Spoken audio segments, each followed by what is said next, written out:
Kita sampai di topik yang kedua nih, terkait teknik sampling dan bias dalam data. Ya, kita berkenalan dengan sampling. Sampling atau teknik pengambilan data sampel adalah proses memilih sebagian anggota dari suatu populasi untuk dijadikan sumber data penelitian. Karena untuk meneliti seluruh populasi sering tidak memungkinkan, karena biaya besar, waktunya lama, maka peneliti cukup mengambil sampel yang dianggap mewakili atau sampel yang representatif. Contoh sehari-hari ya, sebuah perusahaan ingin tahu apakah pelanggan puas dengan layanan mereka. Karena tidak mungkin mewawancari semua pelanggan, maka dipilihlah sebagian pelanggan sebagai sampel. Teknik sampling itu ada beberapa macam. Yang pertama adalah non-probability sampling atau yang tidak acak.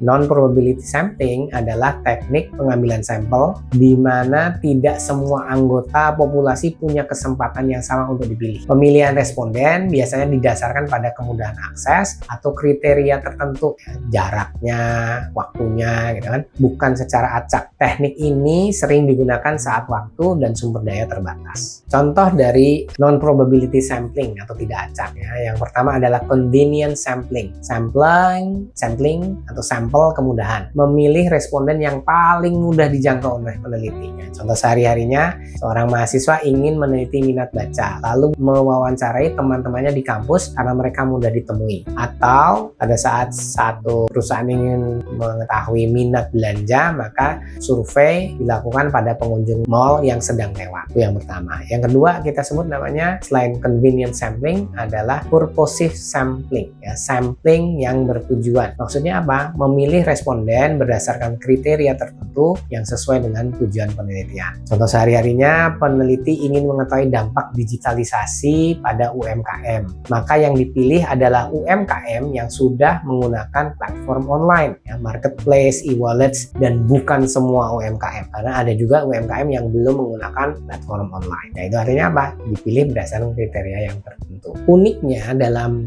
pemilihan itu, apakah sampling atau probability atau non acak, bisa terdapat bias dalam data. Bias adalah kesalahan atau kecenderungan yang membuat data atau hasil penelitian tidak mencerminkan keadaan sebenarnya. Bias sering muncul karena cara pengambilan data atau perlakuan responden tidak tepat. Contoh-contoh bias yang akan kita bahas, salah satunya adalah sampling bias. Terjadi pada saat sampel yang diambil tidak mewakili seluruh populasi. Contoh, sebuah survei dilakukan hanya di kota besar, padahal tujuannya ingin mengetahui pendapat seluruh masyarakat di Indonesia. Karena hanya dilakukan di kota besar, maka hasilnya tidak mewakili masyarakat desa atau daerah terpencil. Kemudian ada bias yang lain, misalnya kita sebut sebagai response bias. Terjadi respons pada saat responden memberikan jawaban tidak jujur atau tidak sesuai dengan kenyataan. Contohnya, survei mengenai kebiasaan makan sehat. Responden mungkin malu kalau dia mengaku bahwa dia sering makan junk food. Jadi mereka terdorong untuk menjawab, ya saya selalu makan sehat. Padahal kenyataannya tidak selalu. Jadi hasil survei lebih positif, seolah-olah menunjukkan banyak orang yang selalu makan sehat. Padahal itu berbeda dari kenyataan. Nah, kita akan bicara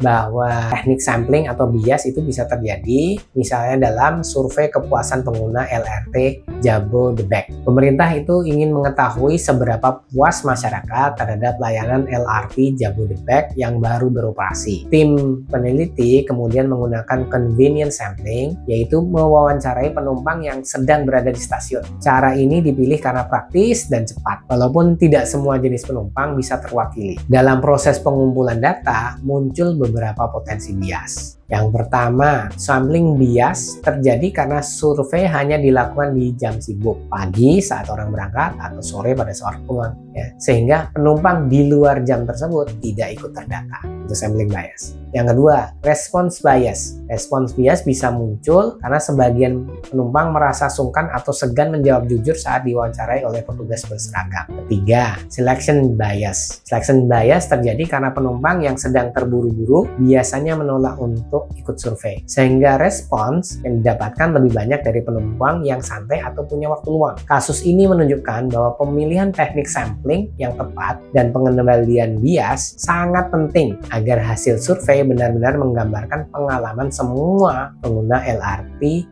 Jabodebek.